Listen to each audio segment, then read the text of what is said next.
Okay, so this is going to sound very dramatic, but a new model, Kimi 3, has just dropped like a few hours before I sat down to film this, and it's beating GP5.6 and Fable 5. And it is open source, and that is the most interesting part. It's not from a frontier model company like OpenAI or Anthropic.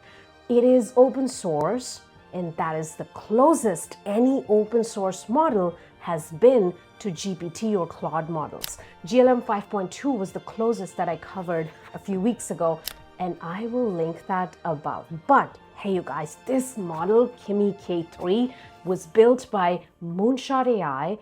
Here are the benchmarks. It's close to GPT 5.6 Sol and Fable 5 in software engineering tasks. It's better than Fable on terminal and program tasks, but I don't trust the benchmarks. I really like to see it myself, so I ran a few one-shot prompts to see how Kimi K3 does compared to Fable 5 on a variety of tasks. So let me show you those now so you can see it for yourself. Now, if you're picking an API for your team or even just your own side project, this one's for you. Now, a quick bit of background on Moonshot. Moonshot has been shipping open models for a while.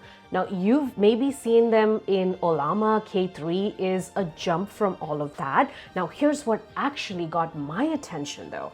Kimi K3 is priced closer to Claude Sonnet 5 than to Fable 5. So it's not really which one is smarter, at least in my mind. It's why am I paying for Fable 5 price for something that I can basically get at Sonnet 5 cost? Why do I say this? Now here. All right, so how do you read these pricings, right? They are pretty typical. So for Kimi K3, when the model reads your prompt, you pay for the input price. This is the first time the model's reading it, so it'll be cash miss. For the next time it sees the same texts, you pay a cheaper input price, which is a cash hit, which is recently repeated text. And then you pay the output price for the actual answer that it generates. The context window is simply the maximum amount of text over like 1 million tokens in this case that the AI can process in its memory at a given time. So they both look exactly similar in pricing. So why use Opus if Kimi is able to give me the same results at Sonnet pricing, right? Now, let's get into the tests. Here's the first test. All right, so let's get into it. Now, the first demo that I want to show you is of a very static website. I just asked it to create an HTML page for remote work. Very simple. The left is Kimi K3 and the right is Claude Fable 5. And you can see that they both did an amazing job. Pretty much what I described is what they've done. There's not much of a difference. It's kind of like a textbook use case. Since it's not much of a difference, I would rather pick something that is less costly, right? So that's kind of where this falls down to. I do kind of like the taste of the Kimi K3 fonts, the state of remote work 2026 and the way it's written. Really like that. I like the subtle, red color as well. The charts are good. I also like the way it picked how the text is for the quotes. So this one on the right, it's pretty typical in the text and the font. So I kind of like that it did something a little different, Kimi K3. So, all right, we'll leave that at that. It was a very simple example. The second one is actually more interesting. I asked it to create a 3-dimensional explanation of a 7 billion parameter transformer for both of them. And on the left, we have the Kimi K3 version, which is pretty cool. So, all right, so let's see what we think about both of these. So on the left is K3. I can go back and forth. This is, again, exact same prompt, and I can go the flow speed increase or decrease, and you can see the tokens moving faster or slower, kind of like that. There is an auto rotate function, and then there's also the ability to see what's going on with each of the different tokens that's going in. And then you can flip it around. You can see a little bit more. Let's reset if I want to see what's happening in the forward feed forward network, and all of that. Okay, that looks decent. Now, if I come to the right, which is our Fable model, let's see what this one's doing, right? So overview looks pretty good. I kind of like the feel of this. It's not like going in all sorts of different places like what Kimi K3 was doing, but still like pretty good. Tokens, when I click on it, it takes me to the tokens. Embeddings is like the next stage. It takes me through that. Attention. Now we're understanding attentions here, and if we click on any of these, it actually tries to explain that particular section. MLP, depth, prediction. Okay, looks pretty good. You can go 2x speed, half speed. You can spin it around if you want. You can play. So the play, and I think what the play was doing when I tried it earlier, let me reset first.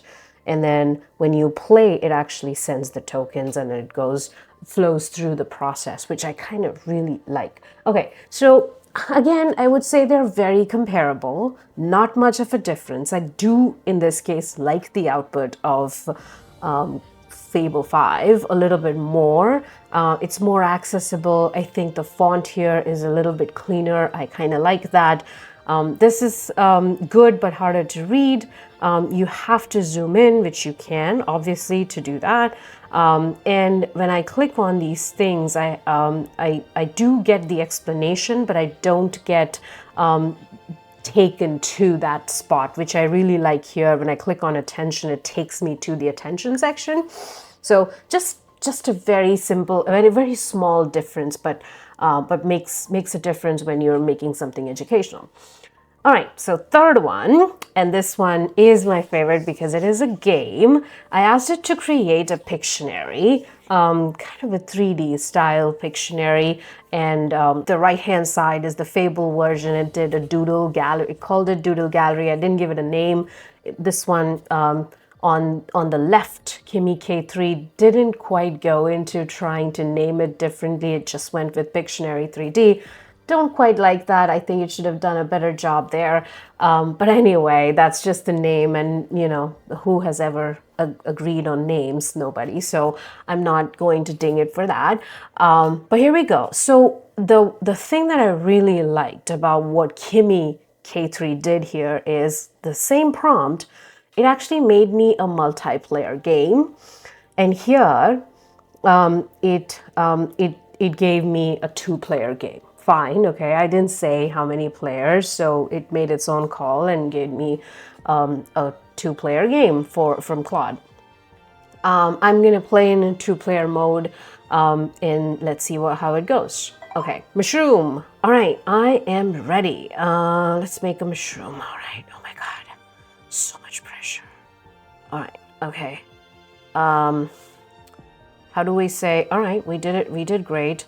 Yes, MUSH. I'm gonna play.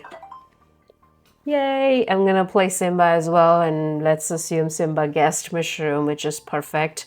Next turn. Okay, crown. I don't know if I'm ready for this, but let's see. All right. All right. Maybe I've done it. All right. And then we put like a crown jewel on the top or something. This looks amazing. All right, I'm doing great. And then Simba guessed it as crown.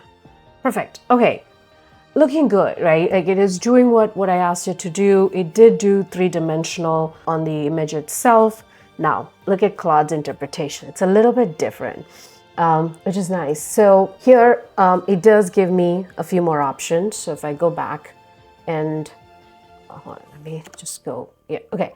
So here in this case, it does give me a few more options. The time, the amount of time I want to give the other player, the rounds. I can select 2. Here also we got the rounds, and then the mode, which is 70, 90, and 45 seconds. So it did the same. Both did the same on the requirements for the game. So no issues there. Let's start the game. Play it here. Start to read the word. The first one's dog. All right, let's see how we do here. So, dog. All All right. Let's see here. I don't know.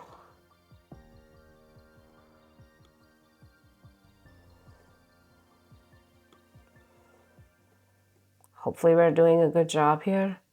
Right, it's not bad, right?